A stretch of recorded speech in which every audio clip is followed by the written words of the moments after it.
Hello and welcome to episode 4, season 2 of Time to Startup, a podcast by the i3 Lab at WPI. On Time to Startup, we've talked a lot about investors, what they want, how entrepreneurship works, how entrepreneurship is taught, and today we're going to take a little bit deeper dive on the people who make all this possible, the enablers. Those who help us that teach entrepreneurship at WPI to make it happen for all the students that have an interest in entrepreneurial mindset, taking an entrepreneurship course, or building their businesses here. My next guest does not need an introduction at WPI. Mike Abrams, he's a WPI class of 77. He spent decades building, giving, and staying involved. And this is not just a conversation about the giving, but we want to have a conversation about who Mike Abrams is, how his life has been, and why has he been involved at WPI for 50 years almost now. Mike Abrams, welcome to the podcast. Oh, it's fantastic to be here. I'm enjoying it already.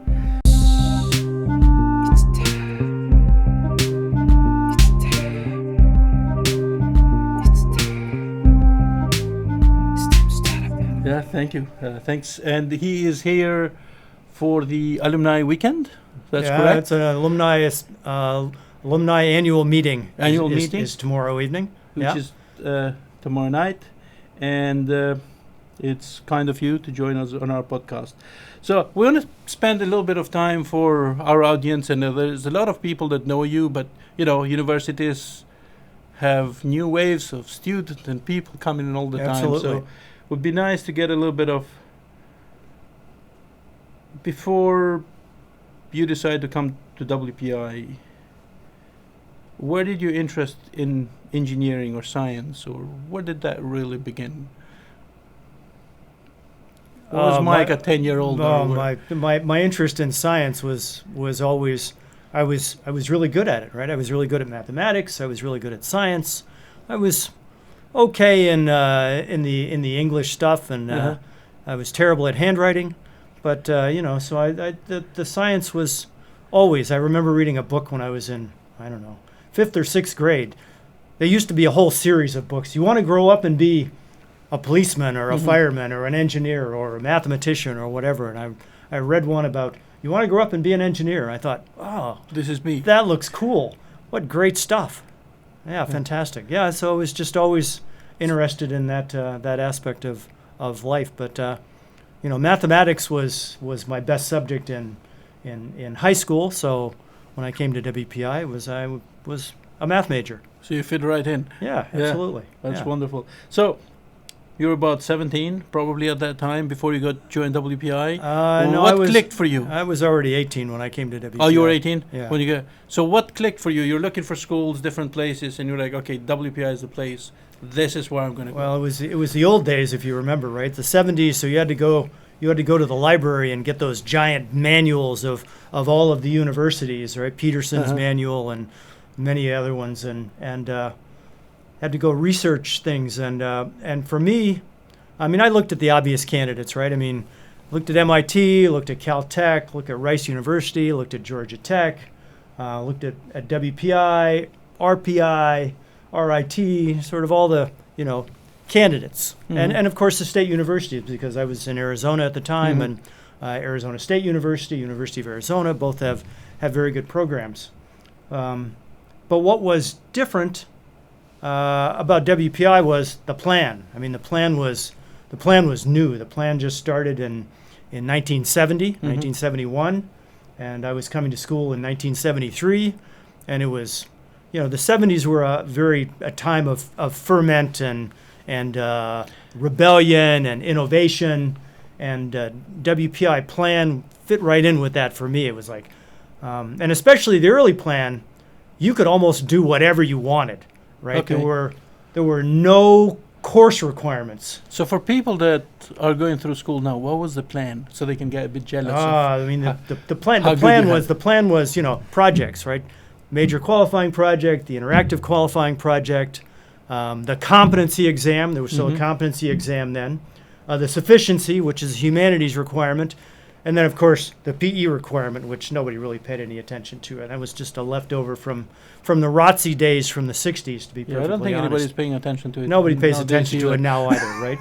But for me, so it was every other engineering school in the country, especially then and even now, has distribution requirements. So you have to take the calculus courses, you have to take physics courses, you have to take chemistry courses, and then maybe by your second or third year you get to take some engineering courses, right? But at WPI, in my year, you could just dive right in. You could do whatever you thought you could do, right? If you felt you could take first year engineering, second year engineering, you could do it. I mean, I was at school with, I don't know whether you remember, he was here for a long time in faculty, and was David Sagansky. So David Sagansky finished his bachelor's degree in 2 years here. Oh, wow.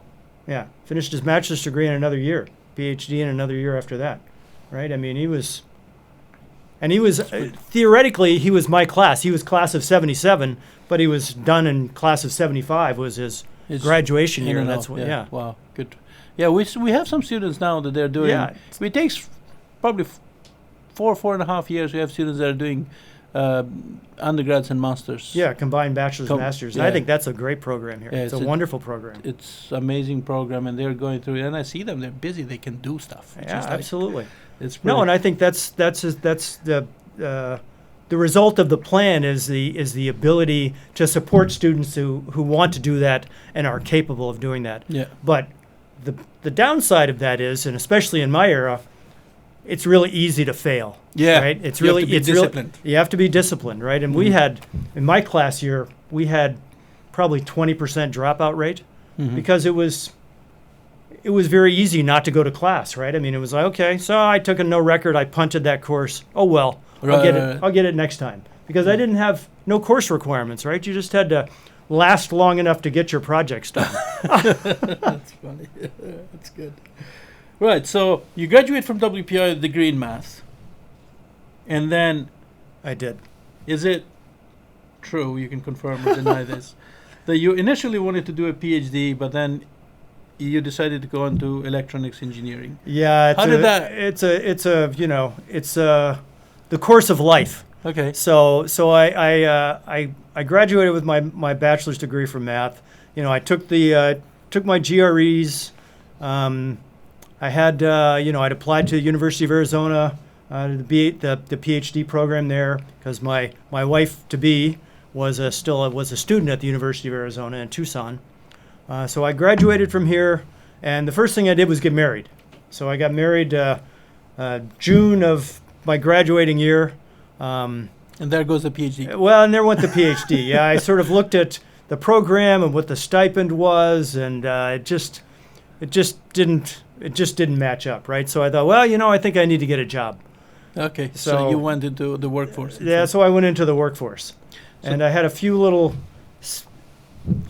jigs and zags there, but eventually I ended up in an electronics manufacturing company. And I thought, I really like this. I like this stuff. So I went back to school to get electronics and electrical engineering while I was working. That's pretty cool.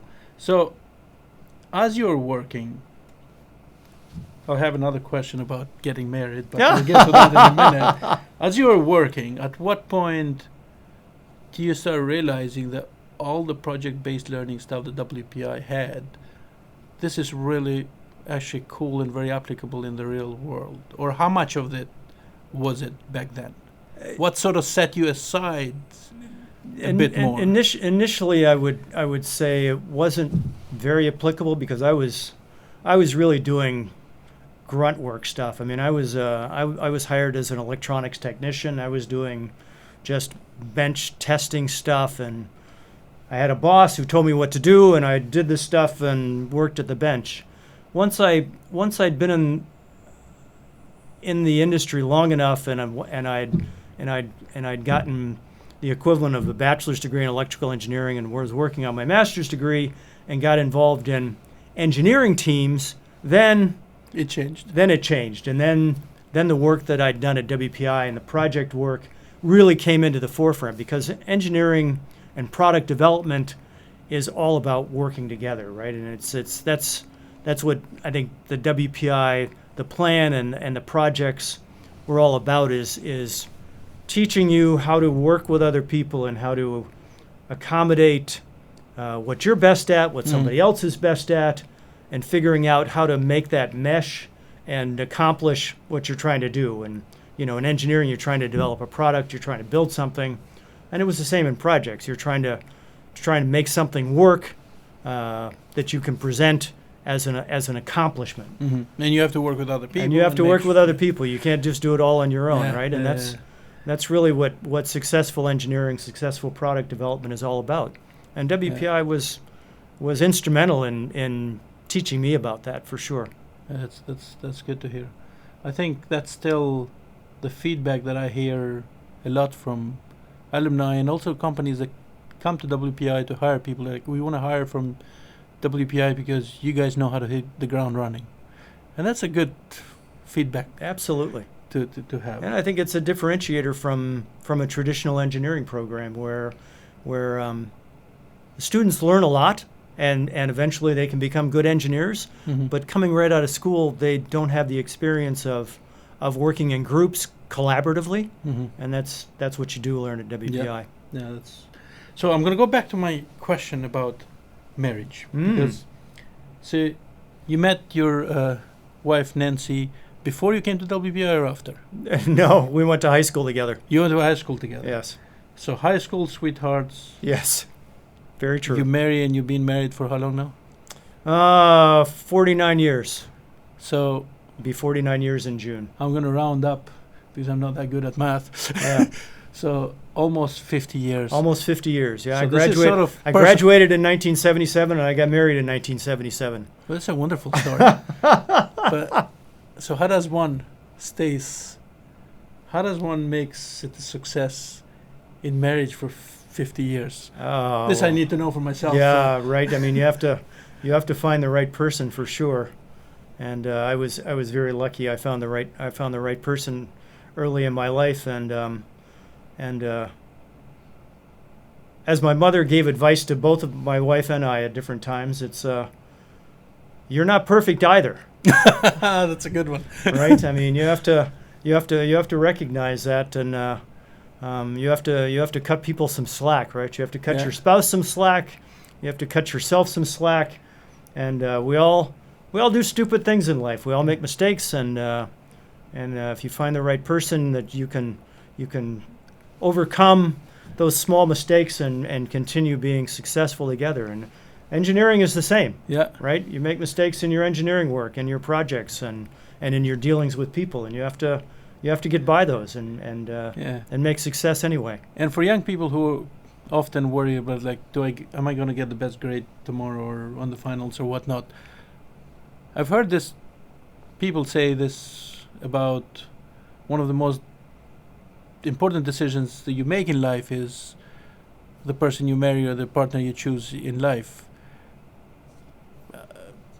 How true is that? No, I think it's very true. I mean, I think there are a few decisions that set you on the path, right? I think choosing your university and how much you take from that experience is one of them. Mm-hmm. Your spouse, your partner, is another huge determinant of your life, because it sets a stake in the ground, right? I mean, you're going forward from that point, right? I mean, it's like, okay, you've got some wiggle room, you've got some wire there, but no, it sets a big stake in the ground, and it's very important. I mean, we all know. I mean, it's a truism, right? It's when you're young and when you start university, absolutely anything is possible. Yep. And the further you go down the path, the less things are possible. I mean, that's not bad, because you make choices and you're going down this path. And one of the things I remember somebody told me, and it's very true, it's not making a decision is making a decision. Yeah. Right? I mean, you're still You still Okay, make you're a on the decision you're on not the to do it. You made not a decision not to do it. Okay, Yeah. that's the path you're on. You chose Yeah. not to do that thing. So right? for students that are going through finals or whatnot the next couple of weeks, don't sweat the small stuff. Try to do your best, It's all you can do. but in the grand scheme of things, You'll you're sur- at the right place. You'll survive even that. You'll survive that, and you'll do good. So you work as an engineer in a few companies, and at some point you're like, all right, I'm good. I'm gonna be my own, open my own shop, hang my own shingle. How does that? I wish it were that simple. Right? Yeah. No. What made you go down that road? What made me go down that road was, I had some great jobs, and I had some wonderful projects and programs I worked on, and people I worked with. But the longer I worked in the business, I'm a difficult person to work with. You know, I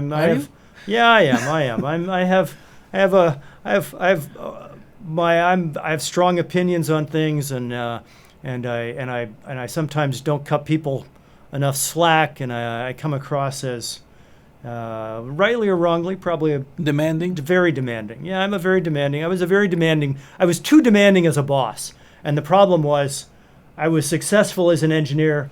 And when you're successful as an engineer, eventually you get promoted into management, and you become a management engineering manager, project group manager. I even ran a small subsidiary for a while. I had about 30 people that worked for me, and it was not my best. It was not my best thing. I wasn't as good at that as I was of. You like the machines more. Figuring out how to solve the problems. All right. I mean, it was like I was good with customers. I did a lot of customer interaction at different times, and I really, after having some run-ins and leaving some companies, As it happens. as happens for everybody from time to time. Yeah, and then the last time was I thought, maybe I should see if I can just do this on my own, just be a one-man shop, and go find work, and do the work. And then go find some more work and do that work. And because I'd been in a business in the industry for over 20 years, 25 years at that point, I knew a lot of people, and a lot of people I'd worked with early on had become chief engineers or vice presidents or even presidents of companies. They knew me and I knew them, and they knew I was good at my word. If I said I'd get something done, I'd get something done. And you had a pipeline of potential customers. Yeah, so I had a pipeline of customers, and so I went out and I did a lot of marketing, called up a lot of people, printed up business cards and flyers and went to shows and talked to people and got some work. Yeah. Just got some work and did some work, and I really enjoyed it. And I was able to make a living at it, and it was okay. And That's I had a lot wonderful. of freedom too, because the thing about working for yourself, if I wanted to take the afternoon off, I took the afternoon off, went and played some golf, as long as I got the work done. He makes it sound very simple. It's way more complex than that.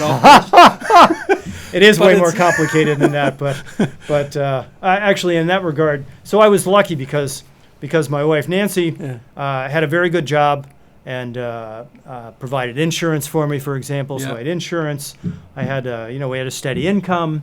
So I was able to take the risks, right? Take the risks and go through things, and it worked. I mean, it worked out for both of us. It worked out for me. It worked out for and it was fun. I had a good time. I made a decent living at it. Worked on some cool stuff. Yeah, that's what you wake up in the morning and you want to go to work. Yeah, exactly. And some of those years, I mean, it'd be ridiculous. I'd get up in the morning, I'd work all day on something, and call somebody, go out to lunch, go do some stuff, and I'd come back and work all afternoon, have dinner with my wife, and then I'd work all evening. Right? It was like, I got some work to do, and it's pretty exciting stuff, and I just want to work on it. So I'd. Yeah, but that's a fun thing. It was fun. It was fun. When you're not looking at it like, this dreadful thing that I have to do. It wasn't like, I got to go in the office, and I got to go to this meeting, I got to go to that meeting. No, it had some fun stuff to work on. Yeah, that's really cool. That's really awesome. All right, so we're going to switch to your other side of the stuff that you do, which is pretty amazing. Your philanthropy work, which usually people start doing philanthropy when they retire and when they get to a point in life that they're like, oh, okay, my index fund or whatever 401k is so full, I don't know what to do anymore. I have to give it away. Right, but that's not the case for you. You've been supporting and helping causes, especially at WPI, and I'm sure other things, for close to 50 years since you graduated. Well, I've given money to WPI for 50 years. I mean, ever since I graduated. Even though, first year after I graduated, it was $25, and but still, was not very much. I mean, I've always given money to WPI. I mean, WPI was such an important part of my life, and I love the place. I love the people I met here, the professors, the people that I still meet here. Right, that's why one of the reasons I love coming back here. I mean, it's the students get me jazzed. I mean, I love seeing the students that are here now. I mean, they're so much better than we were when we were students. Oh my gosh, it's astounding. But I really got involved in a more tangible way in 2011. So I was at a WPI event, the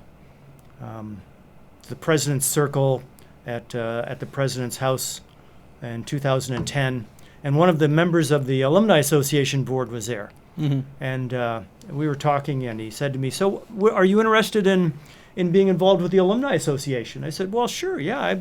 I had no idea what they did or what. It's like, yeah. Who are you guys? Yeah, exactly. Who are you guys? Yeah, tell me about it. So he explained it to me, and I said, yeah, sure. I'd love to be more involved, and that was really the start of it. So I came on the Alumni Association board in 2011, and that was really sort of my reintroduction, if you will, to WPI as it is today, right? Not the WPI of my imagination, but the WPI today, and the students and faculty and staff today, and the priorities of the university today. Today, yeah. And so that also, as a result, animated my interest in philanthropy and in what I could do to improve the university and improve my involvement with the university. Yeah. So you are a great supporter of the I3 lab. Now, you supported countless other things in campus. I have. I know you have your name in a bunch of walls, of little places, bunch of walls, of walls, and the library and some other places, which is wonderful. I know you saw your interaction with the I3 lab initially.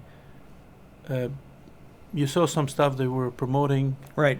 Which was our first Go tank. And actually, we didn't reach out to you. You reached out through the advancement. You reached out to us. You already given a lot. You had your name in plenty of walls. We weren't going to put you in any walls. And I'm not asking this question for you, but mainly for the audience, so you can better understand who Mike is in terms of philanthropy. What made you think, okay, I want to see what these guys are doing. I want to help these guys out. Well, it's interesting you say that, because I mean, my initial philanthropy. So yeah, you mentioned the library in Higgins House, for example. So I was on a vacation in 2016 in Nova Scotia, and we went by a university there on vacation, and I saw this wonderful building that said Alumni Center on it, and I thought, we don't have an alumni center at WPI. Why don't we have an alumni center at WPI? And so I came back and I said, why don't we have an alumni center? What does it take to make something happen? Said, well, give us some money and we'll try to do something. And it actually worked really well, because they were going to do some renovations in Higgins House. So I gave a chunk of change, and it went in with the money the university was doing to do a bunch of renovations in Higgins House. And we got an alumni center in Higgins House. Yeah, that's a wonderful. Yeah, it's a wonderful thing. And there's when they redid Stratton Hall. So I was a math major. I had lots and lots of classes in Stratton before it was an old building, right? And and we had a little student lounge that the math chairman at that time set up. That was new when I was there, like a sophomore. He says, took one of the classrooms and turned it into a little lounge, right? So I had a coffee machine and some tables and some couches, and you could go there between classes. And nice. Yeah, and it was nice. And we had some department parties there. Have a little beer bust. This was back when you could drink beer on campus, the olden days. I know, strange times. There used to be a pub too here. And so when they were redoing it, I said, I really like to make sure that there's a really nice space for a student lounge in Stratton. So I gave some money to Stratton Stratton for that. And so there's a nice student lounge and tutoring space in Stratton now, right? And so that was very important to me. So those were both important. But I go to the WPI website all the time, and I troll around and I look at things. So what excited you about the i3 Lab? I was going through WPI pages and looking at different things, and I came across the page for i3 Labs, and I thought, well, this looks kind of cool. What are these guys about? What are they doing? And I thought, entrepreneurial stuff. Okay, well, that's kind of cool. I mean, because I was involved in some startup stuff and some entrepreneurial activities, and that's great. So what's going on there? So I looked at it and I thought, well, I bet they could use a little money. Yeah, it wouldn't hurt them. Huh? Wouldn't hurt them, right? Everybody needs a little money. I mean, and it was so. No. Yeah, so I talked to Advancement. I said, let's see if we can do something with these i3 Labs people and help share the wealth and help some students and we appreciate that and give something else for Mike Abrams to do. Other people for him to go bother. True, yeah, of course. No, we appreciate that. And since then, you've supported us on our demo day. Yes. And which you support one of the prizes there, one of the major prizes there, and you've been, which last year went to Braille Box. It was fantastic. Jalal, who is also our producer here. Hello, Jalal. Yeah, great guys. I mean, it's so exciting for me to see things like that, right? I mean, I did product development my whole career, right? I know how hard that is and how exciting it is when something you do actually works. Yeah, you get it, right? Like, this thing's working. It actually works, as I wanted it to do this, and it does it. It's so cool. And then later on, just so the audience knows, Mike and Nancy also sponsored the i3 Lab Venture Starter Kit, which is for students that started their own businesses when they form their LLC or C Corp, whatever you guys want to do, or whatever it needs to be done depending on the road you're taking with your startup. There is a little fund that we can use towards your incorporation, which is a really huge help or relief. When I was going through school and even after, I had to use my own money all the time to start my own companies. So this is kind of a I understand that, which is why I look for places where not gigantic amounts of money, I think have a big effect, right? Yeah. And I see i3 Labs and OTI. OTI and also the Maker Bucks program. The Maker Bucks program. I see all of really those as fantastic opportunities for my philanthropy to have an outsized impact. Yeah, right. So I mean, that's why I love giving to things like that. I mean, we really appreciate that. We do. So, if you were a student today, and would you work in a startup?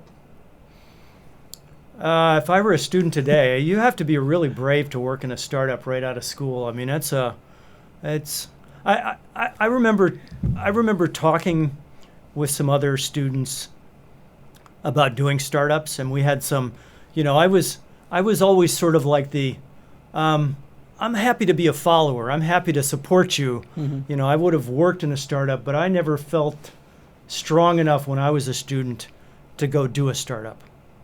Right? I mean, you have to have You have to be mad enough. Huh? You have to be mad enough. You have to be crazy enough. You have to have enough belief in yourself. And so I have a lot of admiration for anybody who can do that, let alone students. I mean, it's hard. It's hard to do startups because you have to accept that as likely as not, you're going to fail. A lot of miracles have to happen, and A lot of things have to line up. You have to click Yeah. to work. But the learning that goes through it, even if you fail, it's fantastic. It's fantastic. Pretty amazing. Yeah. So it's good. So you're a student here. A few months ago. You come back to campus quite a bit now. You see this new wave of students. From your perspective, what excites you when you see these students? It's like, are they smarter, brighter, sweeter? They look smarter to me. Yeah, they look smarter to me for sure. I don't. They seem to have some of the same characteristics that my generation have. I mean, you still see, there's the loner students, and there's the joiner students, and there's the jock students. There's the typical there's WPI cloth. I walked by Fiji House on my way up to campus today, and it's exactly the same. There were the guys sitting out front on the couches, the loud music blaring out of the house. It was exactly the same as it was 50 years ago, right? Yeah. Fiji is still Fiji. They're still exactly the same, right? So some things are the same, I'm sure. Yeah. But I think probably it's a more balanced group emotionally, and I think part of that is just the era. I think the 70s were a difficult era in some respects, and I think students have a little more psychological balance, mental balance, a little more agreeableness. Yeah. We were pretty singly focused in some respects in my generation, and it was different times. It were different times. They were different times. But I love seeing the students. I mean, it's like I say, a lot of stuff is still the same. It was a beautiful day out today, so I walked by the quad, and it's full of students. They're out, and they're sitting in the... It's buzzing. It's buzzing. It's buzzing, and it's like, okay, looks the same. Yeah, and feels the same. So Good every generation, they get this, like, when they're going through school and stuff, it's like, oh, this is terrible, this is good. Is the future bright? What's your sort of message to WPI students? I think it's... You're going to be fine. They're going to be fine. You're going to be fine. I mean, there's ups and downs in the job market. There's ups and downs in how the economy looks. But at the end of the day, students coming out of WPI are going to be just fine, right? I mean, they're resilient. They've got the skills. They'll find a place. They'll find a way. My generation did. Yep. Most of us found a place. We found a way. And it was some pretty awful times in the mid 70s and the early 80s. Yeah. I mean, it was pretty ugly times then too. So I mean, it's tough now. I mean, it's just different.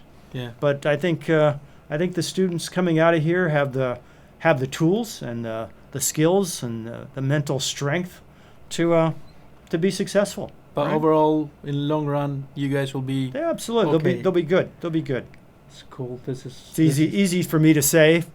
From where I am, but I think it's true. I think it's true. Yeah, but you went through it. So I did. It's I lived through it. Like the stuff that we talked earlier, like don't sweat the small stuff. You are at a great school. Yeah. You made it a good place. You've got the skills. Sometimes you just have to persevere, and maybe you have to be willing to choose a new direction. Yeah. Right. Sometimes the opportunities come up, and you have to say, maybe I should be doing that rather than this. Yeah. And give it a go. Give it a go, right? I mean, when you're young, I know it's a truism, it's a trope, but when you're young, you have the opportunities to go do things and fail, and it's not going to destroy your life. Ah, yeah. Right? You have time. You have time to recover. You have time to get back up and move on. And you're probably paying rent somewhere. You can go pay rent somewhere else. Go pay rent somewhere else. Yeah, exactly. The roof's not leaking. You don't have. That's right. Yeah, bunch of. You don't have 5 kids you have to support. I mean, it's Look at Arjun. I didn't want to say that. All right, so we're gonna do. So we do this in all of our episodes now. We do this thing called the rapid fire questions, and we just do it for fun. Okay. And to get the take on people. So there's a few, quick questions. Worcester or Houston? Houston. Yeah, I spent my time in Worcester and I escaped. Is it Chandler Street or because of my Yeah, that's right. It's just the winters. It's February. February It starts creeping in. It's so bad. It's so bad here. February is so bad. Yeah. I just couldn't do it. No, I had to go south. I had to get somewhere warm. I agree. I agree with you. And also, the first time I met Mike, I asked him about his time here, and he goes, Chandler Street is still the same as it used to be. It's exactly the same. It's absolutely the same. 50 years later, Chandler Street's still Chandler Street. Still the right? same. It was bad then. It's bad now. Yeah. Pure math or engineering? You know, they're both fantastic. And I thought I wanted to do pure math, and I was in algebra was my area. But engineering, for me, it turns out is really my love. I love building stuff. I love tangible stuff, products, and things that Things you can see. customers see and use, and you go, yeah, I built cool. that, and somebody's making a living out of using it. That's very Yeah, cool. That's pretty cool. Most underrated thing about the WPI plan? Actually, I think the most underrated thing about the WPI plan is the humanities requirement, the sufficiency, right? I think that gives breadth to students coming out of here, and that a lot of other engineering schools don't have in their curriculums, right? I mean, the projects are great, but that's obvious. I think the sufficiency is what it was called when I was here, the humanities requirement, and having to have a focus of it and an overarching theme is very critical to engineers working with salespeople and marketing people and customers. Understanding both worlds. Understanding both worlds. Yeah, Yeah, I think it really gives strength to that. That's a really good point. Best building on campus that doesn't have your name on it. Well, none of the buildings on campus have my name on it, but I mean, I was in Riley as a freshman. My freshman dorm was Riley. I love that building. I think it's a fantastic building. There you go. You answered this, so you're more. I was going to ask hardware, software, but you're more of a hardware guy. I'm a hardware I guess. guy. I mean, I did firmware, I did software, Yeah. I did signal processing, but I'm a hardware guy at the end of the day. I love hardware. What's the best book you recommend to young people to read? Do you guys still read? Do they still read? Don't answer Okay, that. I think I said this before. It's like I don't know whether it's still called this, like, what color is my parachute, or Okay. right? It's like a book helping you figure out what's the right path for you in terms of work and career and going down the road, right? It's a great book for self-examination, and sometimes it's easy to ignore the necessity of questioning your own motives occasionally. Yeah. Oh, well, good. Best non-financial advice you can give to young people? Don't be afraid to try new stuff. There you go. Give it a go, people. Absolutely, give it a go. You can use more than one word, but my question is, if you had to describe your beautiful wife and partner for almost 50 years in one word or two. Yeah, or short forgiving. Oh, She's that's very good, forgiving. That's a good one. Very forgiving. Told you I was a hard person. Yes, yeah, sir. well, I'm a hard person. She's very forgiving. Thank you, Nancy, for being forgiving. Absolutely. Thank you, Nancy. And one word, lastly, for WPI. Or two. Opportunity. WPI's opportunity. That's a good one. WPI provides opportunity. You don't have to take advantage of it. But if you you can. do, if you can, it's there for you. It's there. It's absolutely there for you. And that's what the plan was all about to me. Opportunity, right? Mhm. It was there. You could fail or you could make something of it. And that was Yeah. up to you. And it's still up to you. Yeah, still to this day is up It's to you. still up to you, Yeah, right? You get to choose. that's a pretty good one.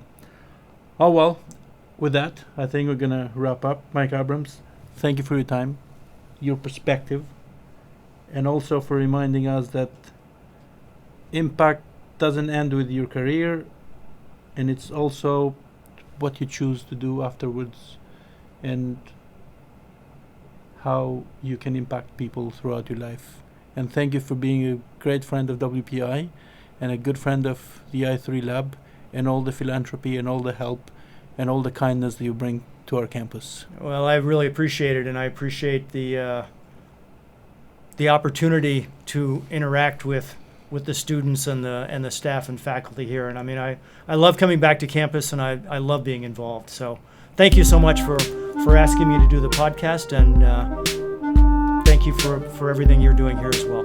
Thank you. I appreciate it.